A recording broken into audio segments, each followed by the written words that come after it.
alcohol is literally kryptonite for ADHDers. I mean, you're 5 times more likely to have misuse of substance if you have ADHD. The greatest intervention out there is Ruari from 1 Year No Beer. A subscription-based alcohol prevention program that now boasts over 100,000 members.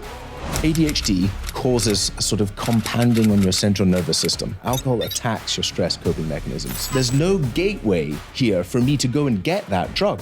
I can just walk in there and kill myself. And that's what's really bizarre. When do you think someone's alcohol use becomes a problem? I think Oh, go on, just have one. How does someone bat off that question? difficult. It's so ingrained in this society. And Dr. Kranzler says about a third of the adult population drinks more than recommended. first of all, if you leave ambiguity when you walk out that door, I'll see what happens. You're going to drink. Self-sabotage the thing so that you know you can't. Know what you're going to drink, so when you go to the bar, don't leave any doubt. And then I think the other thing with that early stage is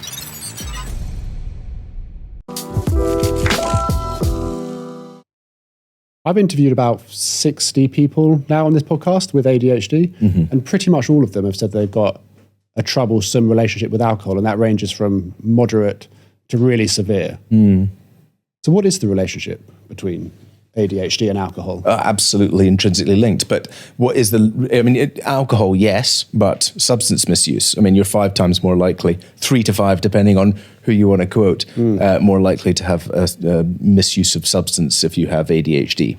Okay, if we extrapolate some of that stuff into here, ADHD causes a sort of compounding on your central nervous system. Okay, so that hyperactivity element sends us into fight or flight far faster. Things like, I don't know how you are with coffee, but for me, I am way more stimulated than most people from coffee. So it starts to really agitate my central nervous system. People use drugs and alcohol and different substances and social media and porn and gambling and all of those things, binge watching Netflix, as a way to cope with a stressed out central nervous system, right? So that's why they are so linked. If we draw a bit of a diagram for a second, you know those little plastic toy cars you get? They've got a little dynamo inside them, right? And you push it along and it shoots across the room, okay? Now, that's the normal person. The normal person has that sort of little dynamo inside them. But for neurodivergent, not that we're not normal, for the neurodivergent or the ADHD, there are many more gears. It's geared very highly, right? So imagine you just literally roll it a little bit and whoof, all that energy compounds. So if that's our central nervous system and you wake up in the morning and you start winding it up, by looking at social media and getting stressed out about work, and then maybe some of the foods you eat or maybe coffee, it starts to wind up that central nervous system more. And then you have more stress through the day and you're worried about finances and things like that, right?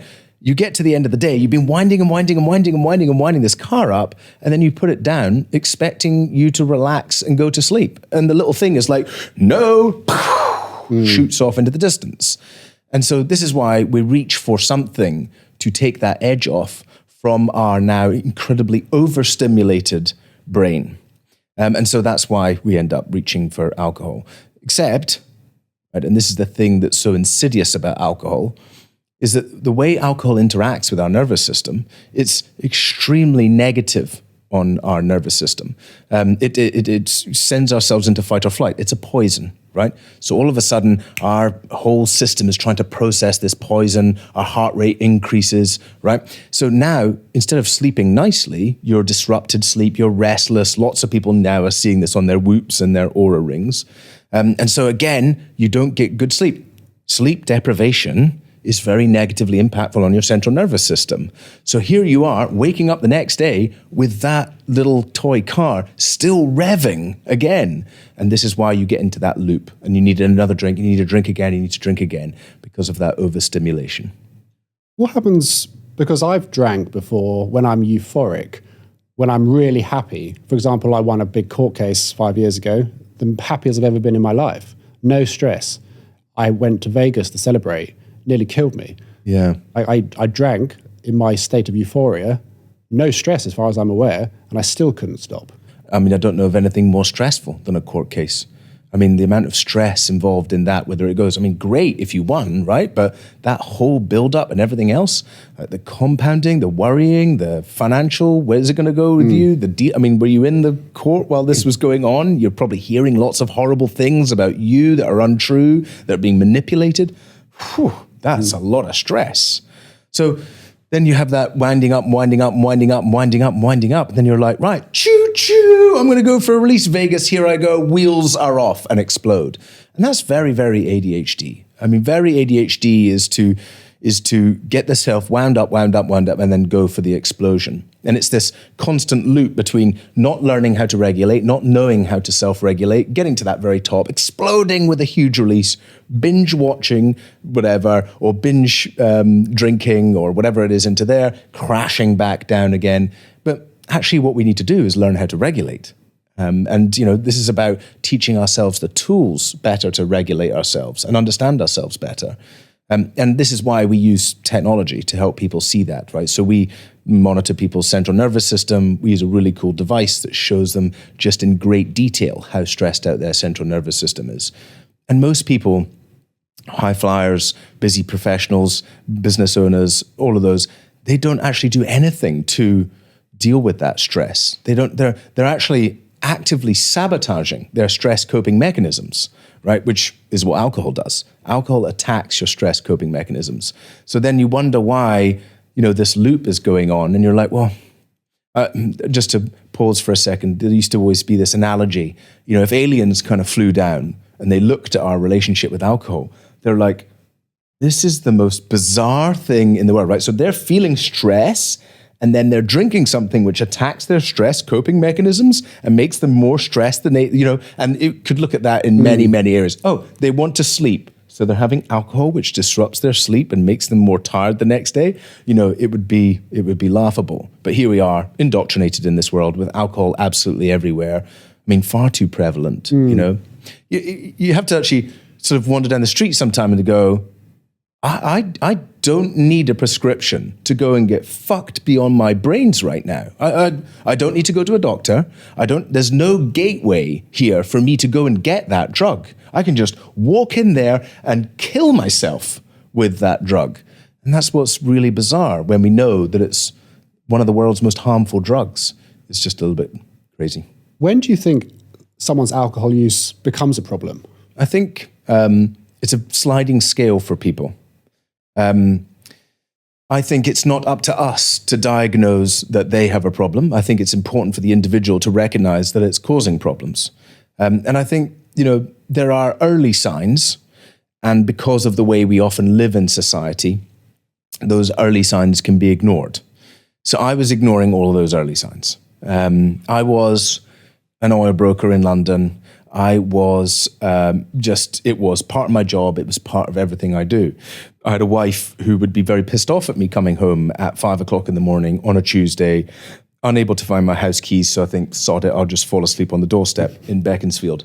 And she wakes me up and, well, she opens the front door carrying said 6-month-old baby to find her husband asleep on the doorstep, right? Because I can't find my keys and I don't want to wake her up. So that isn't sort of very conducive to a successful marriage or the best in parenting, but was very much normalized in the industry. So it was like, is it a problem? Isn't it a problem? Is it me, or is it just the way things are? And so that was quite hard to decipher. Similarly, you know, I had like these niggling health issues. You know, so I had sort of a lot of eczema. I had IBS. I was seeing doctors about the IBS, who no one really said you should reduce how much alcohol you're drinking. Mind you, I probably didn't tell them how much alcohol I was drinking. And so I had all these niggling health issues, which again, I didn't really put down to the alcohol. I thought, you know, well, it's stress, it must be this, blah, blah, blah, blah, blah. So when I first took that break from drinking, and all of these things evaporated, like the relationship significantly improved. I lost a ton of weight. I just started looking healthier. I was like, just, you know, bags under the eyes, tired, really stressed all the time. IBS disappeared, eczema evaporated, right? So you go through all this list of things and way more, you know, and you're like, wow, I never really realized that alcohol was causing those problems. And I think that's predominantly our message to people. I think that that what people are looking for, an awful lot of what people are searching for, they've got these issues in relationship, or their lack of focus or lack of productivity, they're not sleeping well, they've got, I could go on for so long, high blood pressure, all sorts of cardiovascular issues. Not that all of these things are because of alcohol, but why not see if that makes a difference? Why not, knock that on the head on for a little bit, and then go and have a look at your blood pressure, or go and see what happens with your weight loss, or go and see how much your relationship improves. I mean, the number one thing for a couple who are fighting right now, right? Couple who are like, we're fighting all the time. Are you fighting mostly when you're drinking? Yeah, okay, well, why not start there? Before you even go into the couples counsellor, which I highly recommend, by the way. Is just to start there. So I think if we say to people, coming back specifically to your question, about what is the problem, not necessarily do you have a problem with alcohol, but do you think that alcohol could be causing you some problems? And if that is the case, then why not go down the road? Why not just take some steps towards changing your relationship with it? And if you find that some of those problems start to disappear, then maybe you found your solution. You saw some of those early signs in a friend. How would you approach that friend, and what would you say to them? Yeah, this is always a tough one, because a lot of people will say, and there's lots of different schools for thought here, is that, a big one banded about is that you will never change somebody until they're ready. And I think that people can be, encouraged to get ready. I think some right words to somebody can change them overnight. I mean, my wife went to Tony Robbins and she came out a changed woman. Full stop. End of story, right? She came out a different lady. The first time my wife took psychedelics is the last time she ever took her anxiety medication, right? So I think there's ways that people can change. Specifically, what do you say to somebody? I think, again, this is on a bit of a sliding scale. Sometimes it's very hard to get through to somebody. So if you want to sit down with them, not when, if it's a partner specifically, usually people say things in like backhanded comments and bitterness and emotional. No, that is not how you communicate to somebody, right? How you communicate to somebody is, I feel, and, when you really connect with somebody, you're talking about how it makes you feel and all of this stuff from your perspective, right? I feel like when you drink and I get so frightened, or when you communicate in that way, usually someone can hear you a little bit better. If someone's listening and they hear what you're saying, but they want to really reduce or stop, and they're going out this weekend and they know that question's going to come from a friend, say something along the lines of, "Oh, go on, just have one." Yeah. How does someone bat off that question? Yeah, peer pressure is so difficult. It's so ingrained in this society, and the peer pressure can be really hard. And I think there's a lot around that. So first of all, be absolute resolute in what you are going to choose to do. If you leave ambiguity when you walk out that door, I'll see what happens. You're going to drink. Okay, so if you're absolutely resolute, I'm not drinking tonight, then pre-plan something tomorrow morning, or plan your exit, know when you're going to leave, drive there so that you can't drink, like self-sabotage the things so that you know you can't. Call one of the people up. We always talk about the ringleaders. There's always a ringleader of a group. It was always me, the one who's calling shots and swinging from the bar. And say, hey, look, it's really important to me. I'm training for an Ironman. I'm 5K, whatever, a Ride London. I'm training for this. I'm not drinking tonight. Will you support me? Please, will you be there for me? You only need one person to support you, and that will break through the peer pressure from the other people. Know what you're going to drink. So when you go to the bar, don't leave any doubt. If you're not sure about what you're going to drink, then the subconscious mind kicks in, and all of a sudden you're standing there and they go, "What would you like to drink?" You're like, "Have a pint of lager, please." "Oh, no, I did it again." Right? So there's lots of tools and tips like that and strategies around it, but be super intentional. And then I think the other thing with the peer pressure element, or that early stage, is just remember that it always passes. The craving element for you is usually 15 minutes. Like, "Oh, I want to have a drink. I want to have a drink." And at the early part of the evening, people are saying, "Come on, have one." But as soon as you've stood resolutely for that first bit there, it's usually gone after that, and you can ignore it. And then lastly is something I had to perfect, now 10, 12 years ago when I first changed my relationship with alcohol in London, which, by the way, back then, I'm getting so old, was unheard of, is I had to perfect stealth drinking. And that just means that you are drinking alcohol-free drinks, but nobody knows about it. So you order an alcohol-free beer, or you order a gin and tonic without the gin, whatever it is. If somebody buys you a drink, great, cheers, have a sip, whatever, go to the toilet, get rid of it, order yourself an alcohol-free one, tip the bar guy to give you an alcohol-free version, things like that. The fact that that actually has to exist is hilarious. The world we live in, like you said earlier, it's very ingrained, right? Alcohol is everywhere. You walk into a supermarket, it's a big display. Why do you think quitting alcohol or reducing alcohol is so hard in this day and age? For that, I mean, the social and peer pressure is huge. It's so readily available. So I think there's, if you look at how a bad habit is formed, bad habits are a lot more complex than good habits, right? Bad habits grow over time. So they start to infect different areas, like a weed, and they start to infect your reward system, your belief system, your sense of identity, emotions. Like, it gets intrinsically linked to all of these things. And similarly, when we create these habits, we've got like, every time I put on the sport, I get a beer, or every time I come home, I open the fridge, or when I go to this place, I always drink this. So again, it gets repeated and repeated and repeated. And we know that habit is about doing something, we are what we repeatedly do. So we create those habits. So similarly, when somebody wants to stop drinking, often what they do is just come and yank the weed out. I don't know if you've done any gardening, right? But if you just pull a weed out, 9 times out of 10, you leave the roots in, it grows back worse. So what we actually have to do is cultivate a bad habit out. We have to do the work in each of those areas there to try and change those beliefs, those rewards, all of those things. You touched on it earlier, right? Maybe a really ingrained habit for you is that alcohol equals reward, right? Or reward equals alcohol. Celebrate equals alcohol.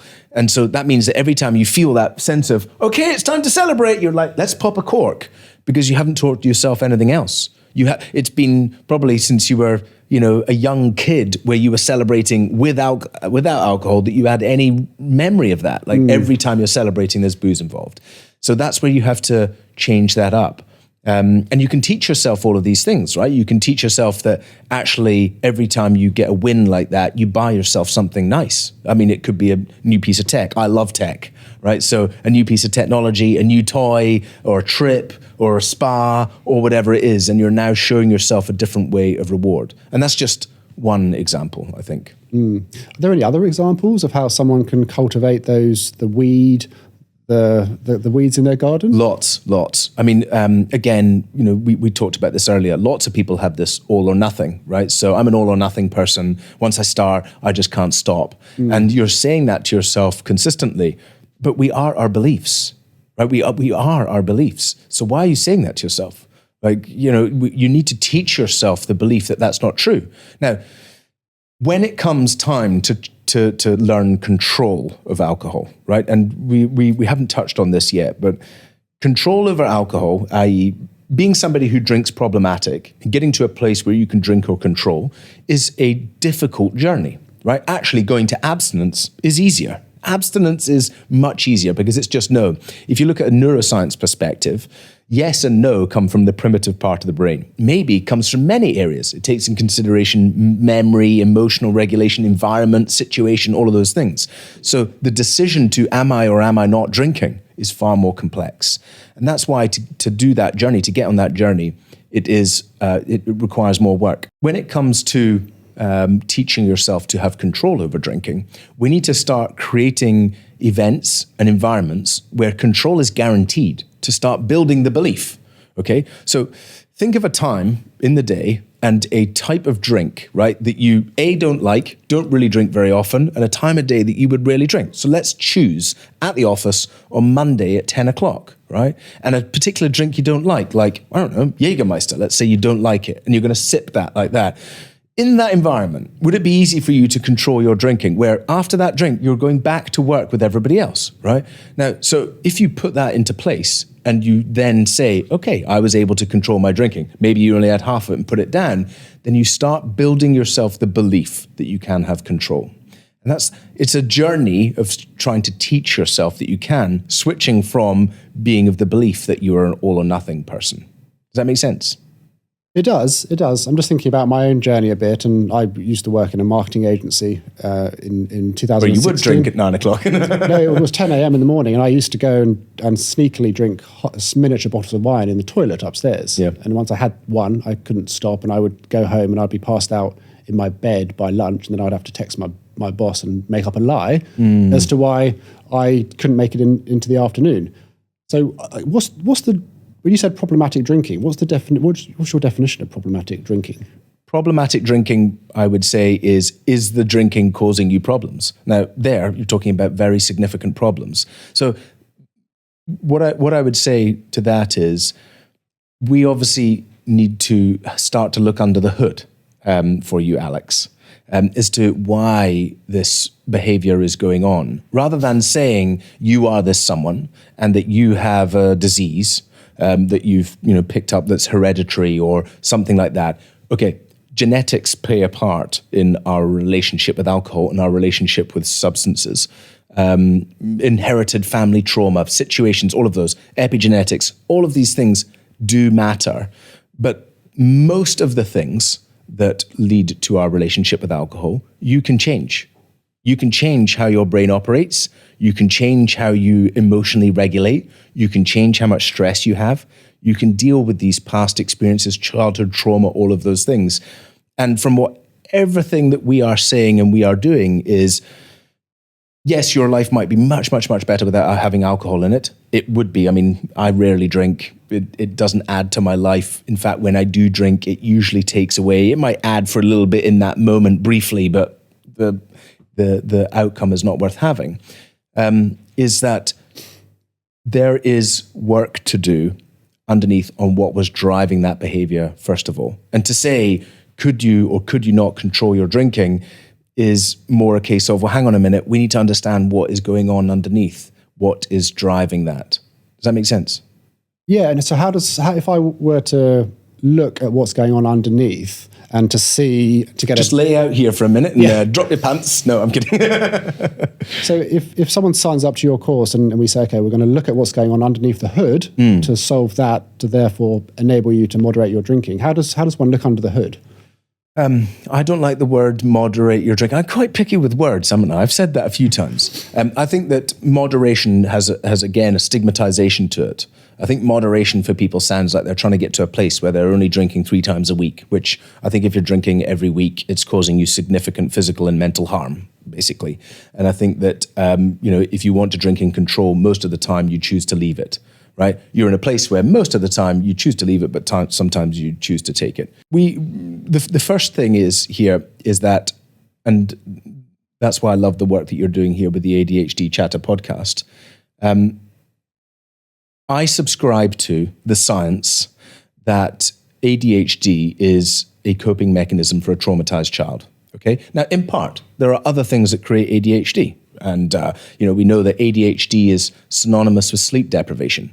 We know that ADHD-like symptoms can be shown in very stressed out people with poor sleep, all of those things, right? So it's, overstimulation. We're now saying that, or we're now seeing that people who have not had ADHD, never been diagnosed with ADHD, are getting later in life all of ADHD-like symptoms because of smartphone overuse and overstimulation, which is causing or creating.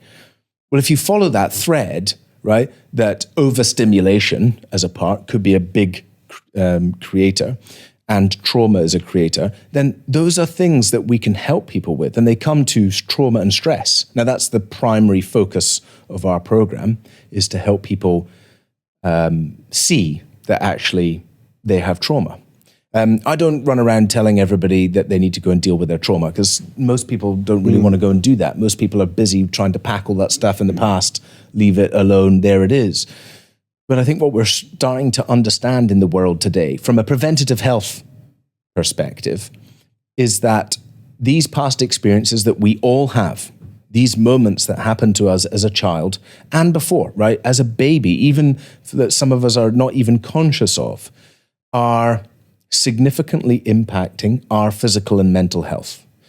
And one of the outcomes of this is that we reach sooner for alcohol, we reach sooner for drugs, we reach sooner for something to soothe.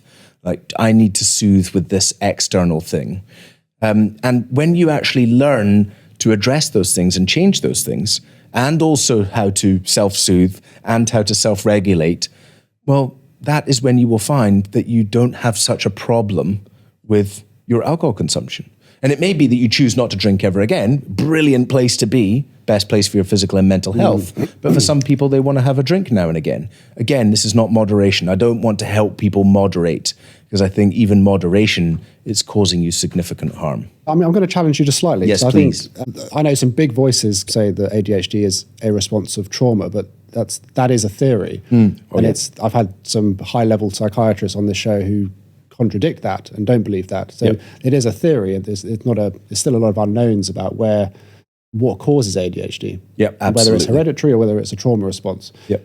So I just wanted to challenge you there, because you were saying that it is a fact. I subscribe. Did I not say I subscribe to it? Anyway, Sure. I think. So what I was saying is I subscribe to that, right? As a proponent, and I think that's what's great about that is that we know that we can do work to help heal that. So somebody is not broken. Somebody is not able to help. And I think this is the same thing I feel about addiction, right? Is that it's not that we cannot help somebody with addiction. We don't need a pharmaceutical to produce something for this. We can help people with addictive behavior by looking at these core drivers of what they are. I think trauma is a very significant contributor to addictive behavior. I think that stress is, it's so significant. I mean, Dr. Rajita Sinha, 35 years studying addiction, head of addiction research at Yale University. She turned around to Yale University's board 2 years ago and said, I want to change the name of the department. They were like, what are you talking about? I want to change it from Yale University's study for addiction to Yale University's study for stress, because addiction is just the outcome. So when did you get diagnosed with ADHD? So it was when I was 6 years old, hyperactivity disorder, but they didn't really know what ADHD was back then.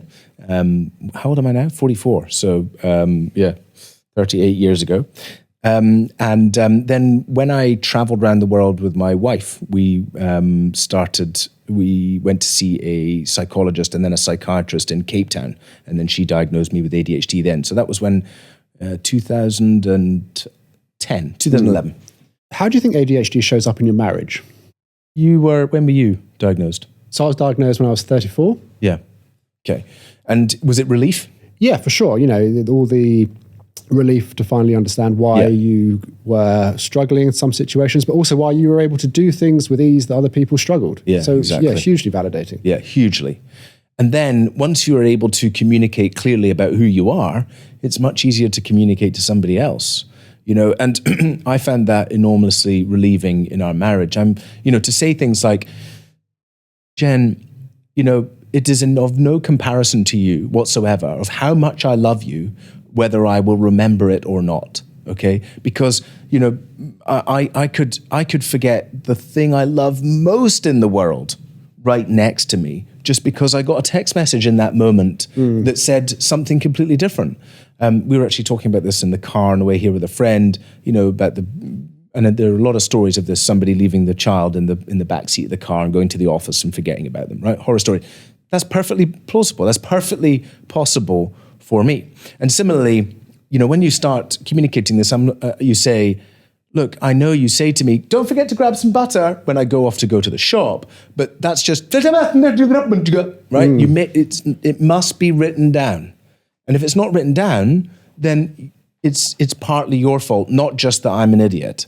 What do you think the most important thing is for a neurotypical person to understand about ADHD if they're going into a relationship with someone with ADHD? That we are absolutely amazing, wonderful humans. Gifted. We will forget your birthday. Yeah, exactly.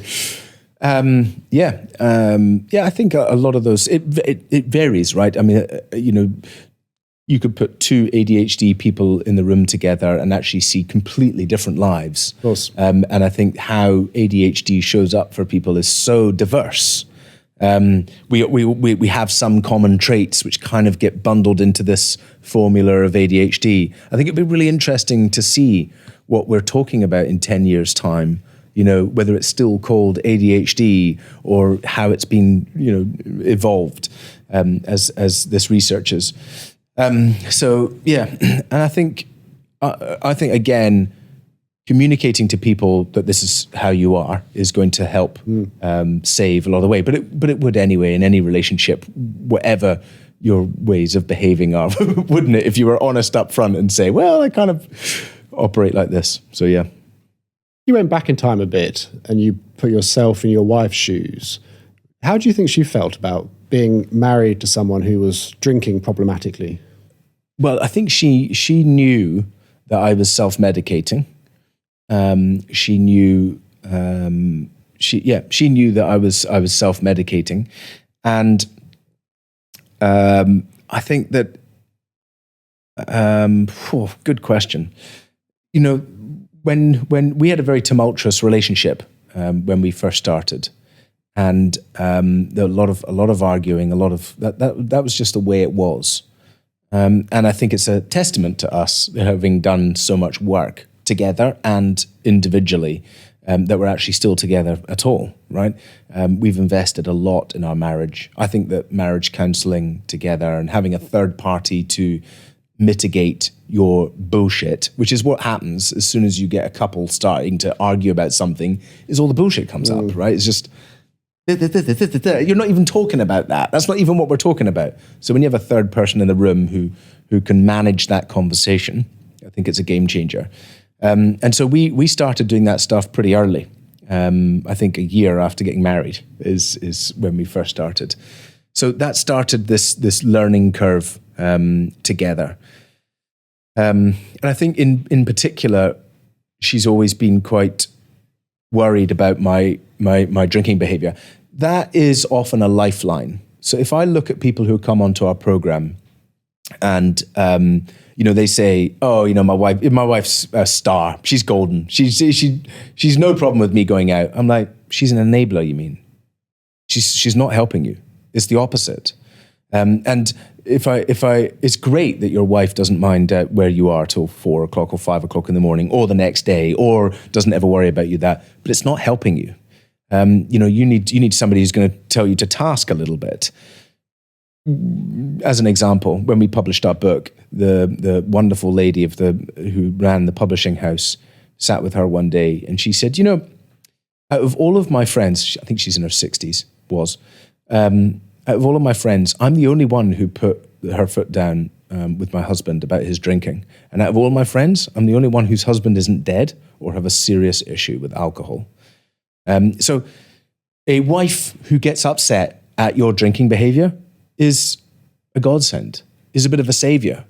And if we just push that away for a little second, what we're talking about there is that alcohol is causing a problem, right? Alcohol caused some problem in your relationship.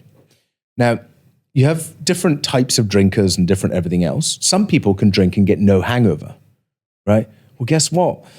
That's another enabler, right? Because they don't have the early warning signs. They don't have the miserable, sorrow, anxious, regret, depression, fucking hole that the rest of us are in when we drink from Monday, Tuesday, maybe even Wednesday, right? Feeling just crap after drinking. And if they don't have that, then that's just another thing which is not there as a lifeline to save them. That's why people who metabolize alcohol well tend to have a more significant relationship, slip into alcohol use disorder faster. So what we really want to do is, for those, as an example here, the problems that alcohol causes in your life are really the way it's knocking on the door, like, come on, this is not helping you. This is not doing you any good. And it's trying to prod you. The problem with that is, for some people, it's not enough of a prod. And so if you're watching this and you don't really get hangovers and your missus is absolutely fine about you having all this, destructive alcohol behavior, blah, blah, blah, blah, what do you do then, right? The answer with that is all behavior change, all changing our behavior starts with awareness. That's right at the very beginning. It starts with awareness. So how do I get more awareness of my relationship with alcohol? Ask some people about it. Ask some people about what it's like to be around you drunk, right? Especially if you're somebody who goes blackout or they have to look after you. Have you ever had a friend like that who you've had to look after? Or if that's too embarrassing for you, why not get a device? The Whoop, the Aura, the stats are pretty horrible after drinking alcohol. You can't really ignore that stuff. Start to look at the data around it. Start to be more aware of really how you're behaving. What is it costing you? Why not start writing down a journal, right? How do I feel? And only write in it after drinking. Only write in that journal after drinking and read some of the things that you're saying about you, your life. Like, hey, this is a depressant, right? This is a very significant depressant that you're consuming. How confident are you that somebody who is, I'm going to say the word alcoholic, and I define myself as one, and someone who has a drink within a very short period of time gets blackout drunk and they just go to the depths of hell in a very short space of time. How confident are you that somebody like that, like me, could do your course? And how confident are you that that person isn't then going to get into a really dangerous situation afterwards? Because the process of actually going on your course might create a bit of a placebo effect. They might think, oh, I paid for this, therefore in my head I want it to work, so I'm going to really make it work. But actually after that's subsided, they could have this illusion of confidence and they could die. They could go into a binge and that could be the last one. Yep. How confident are you that that risk isn't there? So, well, first of all, for somebody who says, I am an alcoholic, and just says what you think, our program is not for you. We would just say that right at the beginning. So you don't sign up people who identify as an alcoholic? No, it literally says that on the site. If you identify as an alcoholic and you believe you cannot control your drinking, you cannot moderate, if you believe that's impossible, this program is not for you. No. There's no line here. That's all I'm discovering. There's no line. There is no you are this and you are that. There's a hey, look, if you are right now problematic drinking, okay, and you want to give a shot at something which could help you either eliminate it or reduce it, and you believe that you can take action on the things that are causing it, which, as we've said, that you're willing to do the work, right? Trauma, stress, these various other factors that drive our compulsive behavior, then yes, why not give this a shot, right? But if you're saying, well, I'm 2 years, I'm an alcoholic, I'm 2 years clean, I never want to drink again, could I come and do your program? I'd say, absolutely don't do it. I don't want to undo the wonderful work you are. I would never run the risk of you coming and then undoing all that good work that you've done and disappearing off to that. When you were drinking and when it was causing problems in your marriage, what was your drinking habits? What did that look like? Well, it would vary on the week. I mean, if it's IP week, I could be drinking for 3-4 nights without much sleep and all the way through for an entire week. I think I was usually the first to finish my pint, and I would drink. I never really got blackout drunk. I think I was too much of a control freak to get that. I just didn't like the control element. And I think that's partly what created a lot of success for me, is that, gosh, I've just made a realization there, a huge realization. Well, Thank you. Because you said control freak, because I think an alcoholic is someone who loses that control once they have a drink. Yeah. But if you're saying you were too much of a control freak to drink so much, you think you're an alcoholic? No, I don't. You don't, no. Like I said, all the way through, I don't. But did I have alcohol use disorder? Absolutely, yeah. Putting yourself in your wife's shoes again, do you think she's confident in your ability now to consistently just have one or two? Yeah, I mean, we mostly don't drink. Is basically the optimal place, because it's just not. You know, we haven't really touched on this, but, you know, alcohol is kryptonite for ADHD, right? You know, alcohol exacerbates all our ADHD-like symptoms. Alcohol creates that sleep deprivation, which then increases our ADHD symptoms. So, you know, alcohol and ADHD really, really don't mix. And yet it's extremely common for us to seek that element of numbing. So I think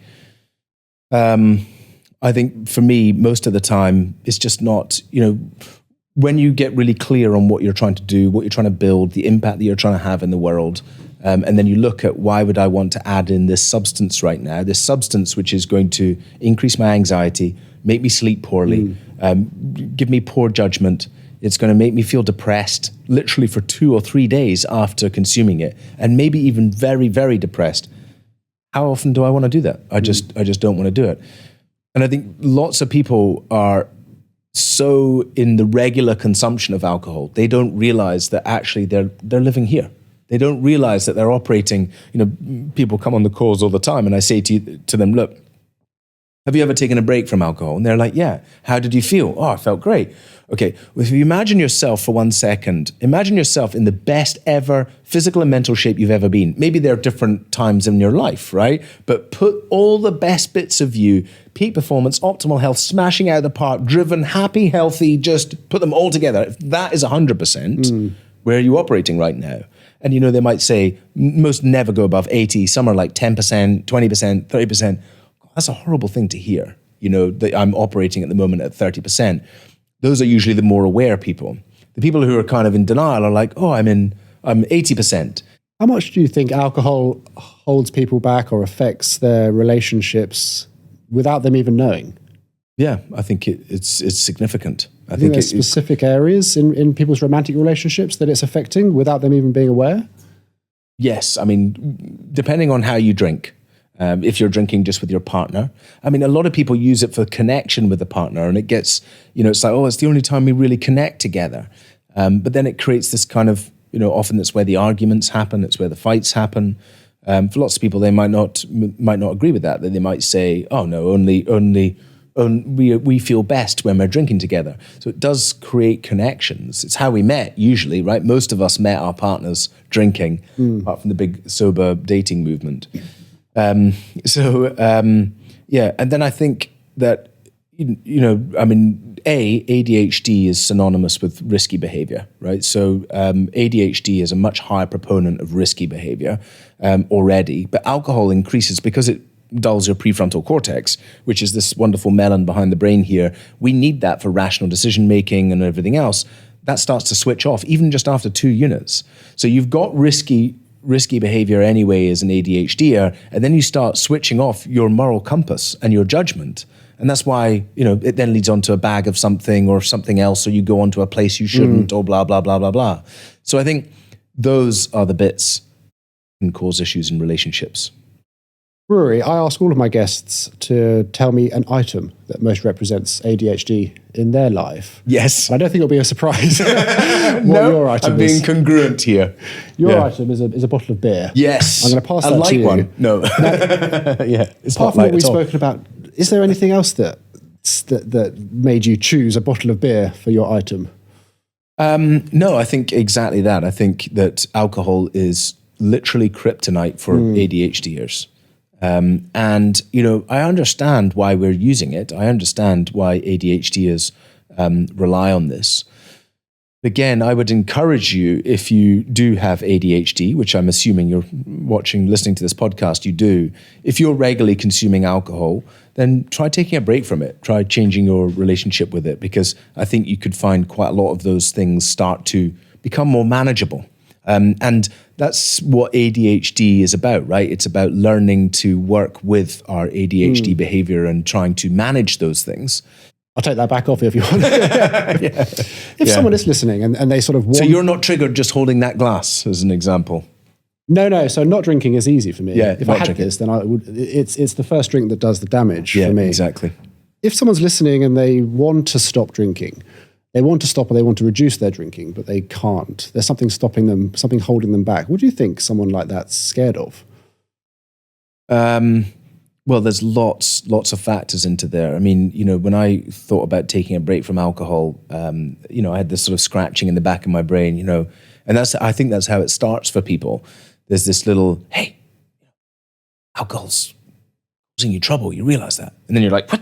Shut up, and you try and ignore the voice. And then you go to some friends one day and you're like, I'm thinking about taking a break from alcohol. And they go, what? Shut up. Alcohol's amazing. And you're like, okay, I better keep this to myself. And then, in my case, I approached my boss and I said, I'm thinking about taking a break from booze. And he said, you are committing commercial suicide if you stop drinking. So let's say you're in London and you work at a marketing firm. You're like, what? We all drink. That's how I'm going to get promoted. I have to hang around in the pub. I have to have all my creative ideas after drinking. It's so indoctrinated. You work in a law firm here. I mean, just wander around and see what's happening any day of the week in the evenings. Is that all of that connection is done via alcohol? So you're like, okay, if I'm choosing not to drink, then I'm disassociating with the people. I'm not going to be in as a good chance of getting promoted or getting hired or doing everything else. So that's a big one for people. And I think similarly, like I said about the cricket guy, right? We've all heard or been a part, I think, of those conversations where the person not drinking is not cool. And I think this is changing a lot. Certainly in society today, way more young people are choosing not to drink. It's becoming cooler not to drink. It's a slow progress. So I think it's definitely getting better. But the one thing I discovered, without a shadow of a doubt, is that 99% of all of that stuff you think is absolute bullshit. It's just absolute bullshit inside your head. And it goes away. When you turn up on all cylinders every day at work, not hungover and everything else because you were out having those few unnecessary drinks with your colleagues, well, your performance goes up and you're a better employee and you do better and, all of those things. And so I think a lot of that fear disappears when you go and take the plummet. What are the other ways that alcohol affects people negatively that we're not thinking about? What I should do is share with you this list just in case you want to publish it. But I asked into my community, what surprising benefit did you get from changing your relationship with alcohol? I think it had over 500 comments within a few hours or a few days. And then we whittled that down to, I think, about 200-ish individual ones. 200 different things that were a benefit of not drinking, right? So let's just go through some that I can think of. Self-worth. Right, being able to look at myself in the mirror and feel proud, waking up every day and feeling fresh and full of energy. Right, we know about the energy, we know about the clarity, we know about the weight loss. We talked about blood pressure and things like that. There was one, I think somebody said, having solid poos. I mean, I thought that was an interesting one as a surprising benefit. I had IBS, that disappeared. Lots of physical ailments, mental issues. There's so many, so wide varying that it's worth giving a shot to see what changes for you. Every week I ask my Instagram community to send me in their ADHD troubles, their woes, put it in a washing machine, read it out to the guest, and we see what you think. Okay. Don't look scared. No. I'm often hearing woes, so... I did tell them I was bringing you on today, and the woe this week is my son has ADHD, and when he drinks, he can't stop. He'll go from sober to blackout drunk in less than an hour. He can't sip his drinks. He has remained sober for long periods of time, but every time he thinks he's cured of his problem and drinks again, he ends up in hospital after a multi-day binge. Is total abstinence the only solution for someone like my son? Well, I mean, abstinence definitely should be on the list because when he does drink, it causes so much issue. But where is there only one solution to anything? I mean, I'm definitely not going to agree to that. I would say, once again, what work has he done in terms of trauma work? When we look at trauma work and understanding these difficult emotions of our past and that they are inside us, they are trapped and that they are causing not just neurodivergence and ADHD and things like that, but also autoimmune diseases and disorders, mental health illnesses, cancers, dementia, okay? If that is the case, if trauma is a factor, then why don't we go down that route? Why don't we say, look, let's stay abstinent for a bit, but let's really go all in on figuring out some of this trauma. And a particular tool that I highly recommend is somatic experiencing. I also think that internal family systems is a great thing. What about meditation? has he done much meditation, right? I think, meditation was a game changer for me. My parents would tell you that me sitting still for 5 minutes is impossible. I used to meditate for 45 minutes, totally unguided, on my own, with nothing there. And I had to build myself up over that time. That changed everything for me. In fact, what we now know about this is that is effectively changing or recalibrating our default mode network, right? Which is where we tap back into. I think meditation is a game changer for ADHDers. Breath work is another really important tool again. Then I would say about stress. How much stress is in this chap's life? What is he doing to mitigate that stress? We must get parasympathetic during the day. We have to go into recovery during the day. And the more stress we have, the more we need to seek parasympathetic. When you actually learn to regulate your own nervous system, well, then let's look at some other areas. Relationships drive compulsive behavior. Meaning and purpose drive compulsive behavior. Does he feel aligned to meaning and purpose in his life? Is he meaningless? Does he not have any goal or thing that you're aiming for? This happens a lot, right? It can happen in youth, and it can also happen later. So people who sell their businesses, they fall off a cliff. They literally drop down the bottle. And people who retire, they lose that sense of identity. They don't have that meaning and purpose. And of course, that's where they need to drown out that feeling. What happens in there, and this is hypothesis from Ruari here, one of the most challenging things to feel as a child at a young age was that you were not good enough. I'm not good enough. Most of us have this rattling around in our head. They call it not Stockholm syndrome. They call it, what was it called? It's called imposter syndrome. Thank you. Close to Stockholm. Most of us have that rattling around in our head. Now, those emotions of the past are very hard to deal with. They're very raw. As a child, we couldn't really understand those emotions. We didn't have a prefrontal cortex. So they're very, very heavy. So today, when you are feeling like, oh, I haven't achieved, I haven't done, I'm not here, I don't know, have this vision, I don't know where I'm going, I don't know what my meaning and purpose is, I don't even know what direction it is, we kind of align with that part of ourselves, which is not feeling good enough as a child. And that's where that drives that compulsion to have a drink.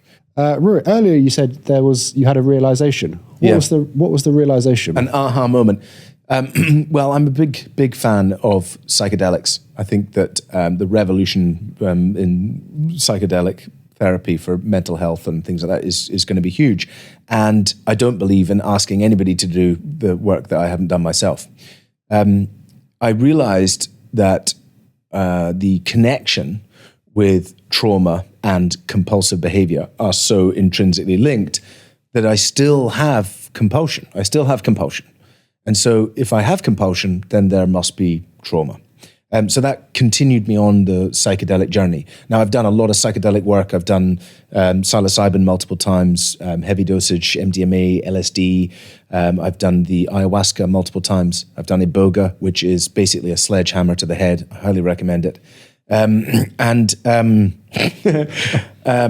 In almost every single experience, I haven't tripped. So I've had a lot of releases, a lot of emotion, a lot of things like that, but I don't actually go into full trip. Now, there's a few schools of thought here, but one of them is that my ego won't let me. And so this ego, which is holding control. And I just put two and two together there where you said, oh, but you obviously didn't lose control when you were drinking. And you're right. I would never lose control. I mean, not never, because, I've been pissed out drunk surfing on top of a car and the car turned right and I didn't, and I lost my teeth and skin on my arm and everything else. I mean, I've done the most outrageous shit. That thing that was the, head out the train, pissed, drunk, which made the paper.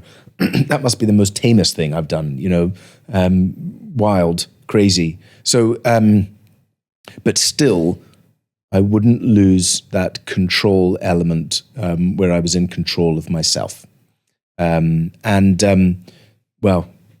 Mostly.